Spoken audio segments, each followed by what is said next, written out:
반갑습니다. 송주준입니다. 강서구청장 재보궐선거에서 패배하고 난 뒤에 보수 지지층 분들 사이에서 이상하리만큼 지금 무기력함이 커지는 것 같습니다. 제 주변에 있는 분들도 하시는 얘기가 아니 뭐 그렇게 뭐 했음에도 불구하고 이재명이 구속을 못 시키면 이거 뭐 끝난 거 아니냐. 강서구청장 그것도 무슨 17% 차이로 졌으니까 총선 또한 마찬가지로 끝났네. 아, 나 그냥 포기하련다. 이런 분들이 굉장히 많습니다. 근데 뭐 이미 여러분들이 답을 알고 계시는 것처럼 당연히 그래서는 안 되는 것이고, 그리고 실제로 그럴 필요도 없습니다. 이재명의 사법 리스크는 끝나기는커녕 더 커지고 있고, 그리고 그게 뭐 유창훈이라고 하는 인간 한 사람에 의해 가지고 약간 시간이 지체가 된 것뿐인 것이지 지 운명까지 바꾸지는 못할 겁니다. 물론 개딸들은 지금 행복 회로를 돌리고 있죠. 말이 좋아 행복 회로인 것이지 그냥 뭐 망상에 가까운 정신병적 증상인 것인데, 이재명의 사법 리스크가 다 끝났다, 이재명의 뭐 리더십이 회복이 됐다, 이재명 체제로 이제 총선을 치르도록 우리가 압승을 거둘 수 있다라는 식으로 개딸들이 떠들어대고 있고, 그리고 그거에 대한 정당성을 부여하기 위해 가지고 뭘 하는 겁니까? 강서구청장 그 재보궐선거에 많은 의미를 두고자 하는 것이죠. 근데 이거는 망상이잖아요. 누가 보든지 그냥 망상 아니겠습니까? 얘네들이 그런 망상을 떠들어 댕긴다라 그래가지고 우리가 그거를 들어줄 필요가 뭐가 있겠냐고 그냥 무시하고 한 귀로 듣고 한 귀로 흘려버려야 되는 것이지.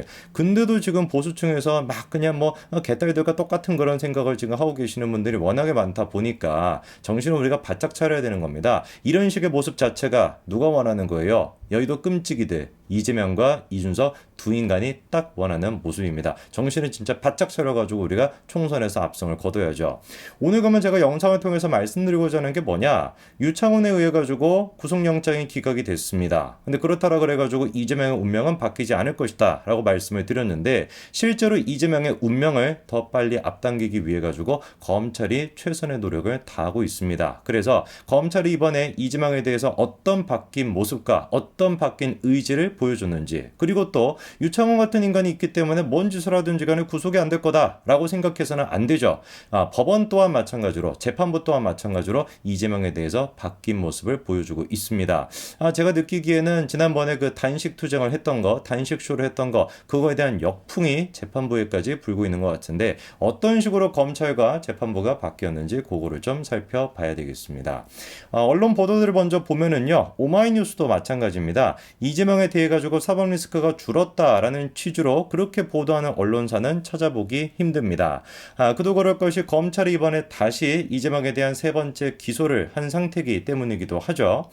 이번에 기소할 때 같은 경우는 지난번에 기각이 됐던 내용, 구속영장이 기각이 됐던 내용들 가운데 백현동 논란만 따로 떼가지고 이번에 검찰이 다시 청구를 했습니다. 근데 이제 이번 그 기소 같은 경우는 앞선 기소와는 조금 차이점이 있는데요. 그 차이점에 대해서는 이따가 제가 좀 자세하게 말씀을 드릴 거고요. 뭐가 됐든지 간에 검찰이 이재명을 기소했다, 요것만 놓고서도 민주당이 지금 길길이 날뛰고 있습니다. 강선을 튀어나와가지고 뭐라고 합니까? 무차별적인 공소제기로 이재명 대표를 끝까지 괴롭히겠다는 윤석열 정권과 정치검찰의 지배함에 할 말을 있습니다. 뭐 이런 또 말도 안 되는 헛소리하고 있는데, 우리 그 강선호 얼굴을 볼 때마다 제가 할 말이 있습니다. 어떻게 저렇게 차분하게도 아니지, 저렇게 진짜 뭐 차분하게, 그러면 차분하게 쳐주지 뭐, 차분하게 정신 나간 소리를 할 수 있는지, 낯짝이 얼마나 두꺼운지 참 대단하신 것 같아요, 강선호 같은 경우는. 그러니까 그 아픈 문재인이 붙잡고 가가지고 사진 찍고 인증샷이나 올릴 수 있는 거 아니겠습니까? 눈탱이 밤탱이가 된 사람 옆에다가 놓고. 강선우가 됐거나 민주당이 됐거나 어떤 거 헛소리를 하든지 간에 검찰의 지금 의지는 꽤나 강력합니다. 그래서 그 의지를 보여주는 것이 이번에 수원지검의 전단팀까지도 재편을 시켰잖아요. 그래가지고 김혜경에 대한 법카 의혹, 이 수사도 다시 재가동을 하겠다는 것인데, 이번에 이제 권익위에서 수사를 하고, 뭐 수사라고 보기엔 조사라고 해야 되겠죠. 조사를 하고 난 다음에 이재명이 또한 마찬가지로 책임을 져야 된다라고 조사를 마무리 짓고 대검에 그거를 이첩한 상태다 보니까 이재명에 대한 주범으로서, 법인카드에 대한 주범으로서 이 법인카드가 세 가지 갈래길로 수사가 진행이 되게 된다는 것이죠. 자, 그 다음에 이제 그 이재명 본인 스스로에 대해 가지고 우리가 또 살펴봐야 되는 게, 검찰이 왜 도대체 이번에는 백현동만 따로 떼내 가지고 다시 이제 기소를 했을까? 그 부분에 대해서 생각을 해봐야 되는데요. 자, 일단 이 부분에 대해서 몇 가지 얘기가 같이 나오고 있습니다. 백현동 의혹에 대해서는 이번에 지난번과는 다르게 불구속 기소를 하겠다는 거예요. 지난번에 이번에는 신변을 확보한 상태에서 구속을 시킨 상태에서 조사를 하겠다라고 해서 구속 기소를 했던 것이었는데 이번에는 불구속 기소를 했습니다. 그러니까 유창훈이 같은 인간에 의해 가지고 이렇게 뭐 브레이크가 걸리거나 할 일은 없다는 거죠. 불구속 기소니까. 저거를 또 가지고서 개딸들은 야 이것 봐봐라 검찰이 뭔가 혐의 입증에 자신이 없으니까 유창훈 같은 이런 영장 실질 심사 같은 거를 통과할 자신이 없으니까 그러니까 빼내가지고 따로 저렇게 불구속 기소를 하는 거 아니냐라고 또 행복회로랑 그 망상을 돌리고 있습니다만 이번에 검찰이 요구한 거는 간단합니다. 이미 진행이 되고 있는 대장동 위례신도시 개발사업 특혜 사건과 관련된 재판, 그 재판과 어떻게 해달라는 거예요? 병합해가지고 같이 진행을 해달라는 겁니다. 왜 그러냐? 대장동이 됐거나 위례가 됐거나 그 백금동이 됐거나 사실상 지금 검찰이 판단하고 있는 건 어떤 거예요? 개발업자 몇 사람들의 그 이익을 들어주기 위해 가지고 이재명이가 그렇게 이제 직권남용을 했고 그리고 그 과정을 통해서 성남시나 경기도에 그렇게 피해를 끼쳤다라고 하는 게 지금 기본적인 골자 아니겠습니까? 그 논리에 따라 가지고 대장동이나 백현동 위례 세 가지를 한꺼번에 진행하는 것이 충분히 가능하다라고 보고 그러니까 뭐 영장 실질 심사 이런 것도 필요 없고 그냥 이미 진행되고 있는 재판 그 재판에 같이 병합을 시켜 가지고 바로 그냥 유죄를 한꺼번에 받아내겠다라는 겁니다. 검찰이 지금 얘기하는 게 백현동 의혹과 관련된 영장이 기각된 이후 시간을 갖고서 충분히 증거관계랑 사실관계를 확인해 봤으나 법리 검토까지 다 해봤지만 혐의 입증이 충분히 될 거라고 판단했다는 것이죠. 그러니까 백현동 같은 경우는 유창훈이 같은 정치적인 결정을 내리지만 않는다면은 이미 우리가 갖고 있는 증거 이런 것들이 충분한 상태라 가지고 재판으로 바로 가더라도 충분히 뭐가 가능하다는 거예요. 유죄가 나올 수가 있다는 겁니다. 자 그리고 이제 위증교사 같은 경우도 이번에 원래 구속영장 청구할 때 같이 들어가 있었죠. 근데 그거는 이제 이번에 기소를 안 한 이유가 뭐냐면 한마디로 얘기해서 이거는 그냥 확실한 카드, 아껴둔 카드이기 때문에 그렇습니다. 유창훈이 또한 마찬가지로 위증교사는 소명이 된다, 혐의가 입증이 된다라고 밝혔었죠, 그렇죠? 그러니까 이거는 확실한 카드로 아껴뒀던 것이고 남아있는 이제 세 번째가 뭐가 되는 거겠습니까? 이 대북 송금과 관련된 문제가 남아있는 것인데 이거에 대해서는 유창훈이가 그렇게 표현했었습니다. 증거 관계도 아직 좀 확실하지가 않고 그리고 범죄 혐의도 입증이 안 돼 있는 것 같다라고 평가했었는데 검찰이 보기에도 대북 송금 문제 같은 경우는 조금 더 수사가 필요하다라고 봤나 봐요. 그래서 이번에 수험지검 재판할 때도 어떻게 했습니까? 아예 그냥 쌍방울과 관련된 전담팀까지도 따로 꾸려가지고 가동을 시키기로 했습니다.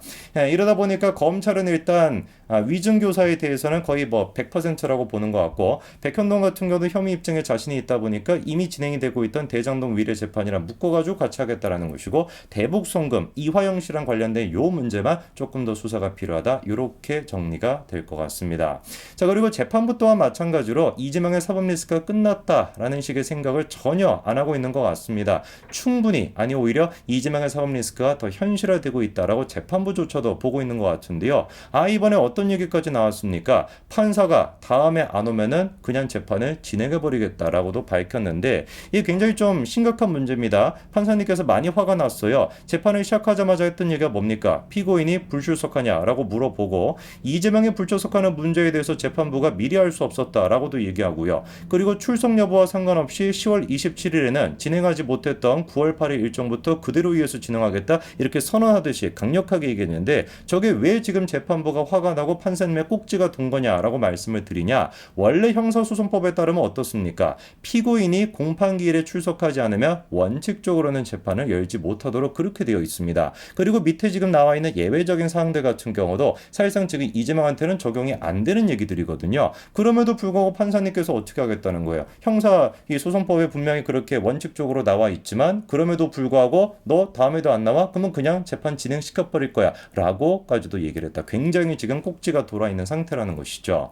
그럴 수밖에 없는 게 원래 이번에 안 나가겠다고 했던 이유가 뭐였습니까? 국회 국정감사 이 일정 때문에 출석하기 힘들다라는 식으로 얘기해 놨는데 알고 보니까 정작 이재명이가 국감에 안 갔었거든요.